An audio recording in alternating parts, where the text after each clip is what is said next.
Primero, escalamos nuestro video a un tamaño menor desde el panel de propiedades. Luego, buscamos el efecto sombra paralela y lo añadimos a nuestro clip. Nos dirigimos a los controles del efecto y realizamos la siguiente configuración. En distancia, colocamos 100. En color de sombra, podemos cambiar el color si lo deseamos. En mi caso, lo dejaré en negro. En opacidad, lo dejamos en 50%.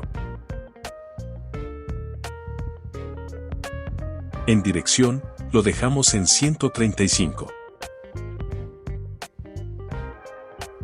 Finalmente, en suavizado, cambiamos el valor de 0 a 100 para que la sombra se vea más realista. Para obtener una vista previa fluida, renderizaré todo el proyecto.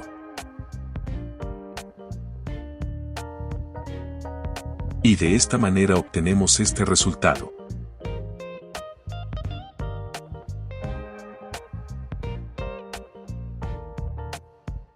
Dale me gusta y suscríbete, deja tus dudas y comparte.